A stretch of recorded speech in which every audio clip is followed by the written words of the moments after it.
क्यों अमेरिका भारत के ऊपर टैरिफ लगा रहा है। भारत ही नहीं, अन्य देशों के ऊपर भी अमेरिका जो है टैरिफ लगाने की बात कर रहा है। टैरिफ का अर्थ क्या होता है? टैरिफ एक टैक्स होता है, एक कर होता है, शुल्क होता है जो आयात निर्यात के सामानों पर दिया जाता है। ठीक है, तो अमेरिका जो है वो टैरिफ जो है बढ़ा रहा है। ठीक है, भारत का भी बढ़ा रहा है और अन्य देशों का भी बढ़ा रहा है। ठीक है, तो भारत का टैरिफ क्यों बढ़ाया जा रहा है? यूएसए के द्वारा, अमेरिका के द्वारा। ठीक है, तो 3 कारण हैं। पहला कारण यह है कि अमेरिका चाहता है कि भारत जो है रूस से कच्चा तेल ना ले। पहली बात तो क्या है? भारत जो है अमेरिका से, भारत जो है वो रूस से कच्चा तेल ना ले। दूसरी बात यह है कि ब्रिक्स में जितने भी, ब्रिक्स एक संगठन है, ब्रिक्स संगठन में जितने भी देश हैं उन सब से ज्यादा टैरिफ लिया जाएगा। तीसरी बात ये कि जो अगला ब्रिक्स का जो सम्मेलन है, अगला ब्रिक्स का सम्मेलन जो है उसका जो आयोजन किया जाएगा, 18वें ब्रिक्स सम्मेलन का जो आयोजन किया जाएगा वो भारत में किया जाएगा 2026 में। ठीक है, 2026 में। डिटेल से अब मैं आपको इन चीजों को बताता हूं। तो पहली बात, रूस से कच्चा तेल ले रहे हैं, ये कारण। दूसरा कारण ब्रिक्स संगठन। तो ब्रिक्स संगठन से क्यों नाराज है जो अमेरिकी राष्ट्रपति? तो ब्रिक्स संगठन का, ब्रिक्स संगठन के अगेंस्ट अमेरिका का राष्ट्रपति की सोच यह है कि यह हमारे जो करेंसी है डॉलर को, इसके मानक को खत्म करने की कोशिश की जा रही है। ठीक है, इसके मानक को, स्टैंडर्ड को गिराने की या खत्म करने की कोशिश की जा रही है। इसलिए ब्रिक्स संगठन से जो है वो नाराज रहते हैं हमेशा ही अमेरिकी राष्ट्रपति। ब्रिक्स संगठन क्या है?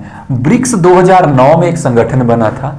ये उस समय मूल 5 देशों का यह संगठन बना था, जिसमें ब्राजील, इंडिया, रसिया, ठीक है, इस तरीके से ब्रिक्स, ये इसके जो नाम है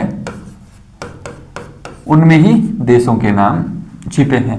ठीक है, ब्राजील हो गया, रसिया हो गया, इंडिया हो गया, चाइना हो गया, साउथ अफ्रीका हो गया। ठीक है, अब वर्तमान में इसकी संख्या 5 से बढ़कर कितनी हो गई है? 11। 11वां जो देश कौन बना है? इंडोनेशिया। ठीक है, इंडोनेशिया।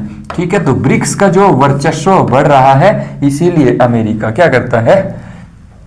इसीलिए अमेरिका जो है इसका विरोध करता है हमेशा से ही। ठीक है, तो जितने भी ब्रिक्स में देश हैं 11, उन 11 देशों में जो भी आयात निर्यात अमेरिका से होता है उन पर भी टैरिफ लगेगा। हालांकि जो भारत में जो अभी लगाया गया है टैरिफ वो 50% तक बढ़ा दिया गया है। 25% पहले लगता था और उसके बाद 25% उन्होंने और बढ़ा दिया है। अब कितना हो गया? 50%।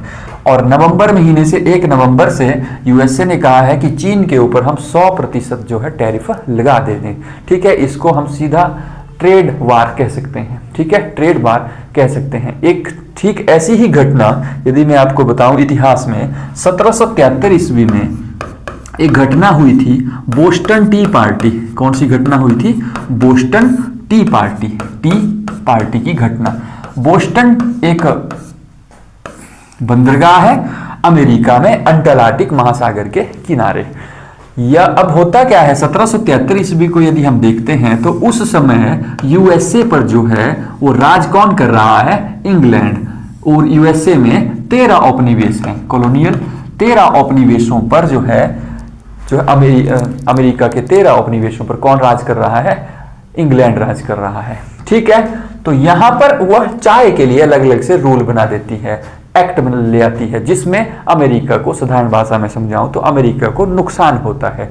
उसका विरोध जो है sons of liberty, sons of liberty, sons of liberty एक संगठन है अमेरिका में। लिबर्टी मतलब आजादी के लिए, आजादी के पुत्र। ठीक है, उसके लिए, आजादी के लिए उन्होंने क्या किया था? वो जिस तरह भारत में गरम दल बना था, ठीक वैसा समझ लीजिए कि सन्स ऑफ लिबर्टी जो अमेरिका में गरम दल इस तरीके का बना था। तो इन्होंने क्या किया, जो जहाज यहां पर रुका था जिसमें चाय की पेटियां आई थी, कहां से आई थी चाय? वो चीन से लाया था। कौन लाया था? इंग्लैंड। इंग्लैंड अपने जहाज में चीन से चाय लाया था। उसमें से 342 जो पेटियां हैं चाय की, सन्स ऑफ लिबर्टी के लोगों ने अंटार्कटिक महासागर में फेंक दी। और चाय का जो एक्ट लाया था उन्होंने यूएसए में, उसको नकारने की कोशिश की कि यह नहीं चलेगा। ठीक है। और बाद में ठीक 2 साल के बाद 4 जुलाई 1776 ईस्वी को अमेरिका ने अपना जो है वो स्वतंत्रता दिवस घोषित कर दिया कि हम क्या है, स्वतंत्र हैं, औपनिवेश काल हमारे ऊपर से खत्म है 4 जुलाई को। लेकिन जो है ये बाद में चलकर अपने 1783 ईस्वी में आधिकारिक इसकी पुष्टि होती है। आधिकारिक तौर पर पेरिस की समझौता होता है। पेरिस समझौते में जो है इंग्लैंड ने अमेरिका से क्या कर दिया था, औपनिवेश को है खत्म कर दिया था। औपनिवेश का मतलब होता है कि किसी देश में जगह जगह पर किसी अन्य देश का जो है वो राज होना। जैसे अमेरिका की 13 अलग अलग जगहों पर इंग्लैंड का राज था, उसे औपनिवेश कहते हैं। ठीक है, समझ गए बात। औपनिवेश कंपनियों के रूप में काम करती थी। बोस्टन टी पार्टी की घटना कहाँ हुई, कब हुई, क्यों हुई, ये आपको क्लियर हो गई होंगी चीजें। ठीक उसी तरह से टैरिफ जो है भारत में जो है लगाए जा रहे हैं। एक इसमें हमने चर्चा की ब्रिक्स की। तो ब्रिक्स का जो संगठन हुआ था वो 2009 ईस्वी में हुआ था। ब्रिक्स मैंने आपको बताया मूलतः जब ये बना था तो ये 5 देशों का एक समूह था।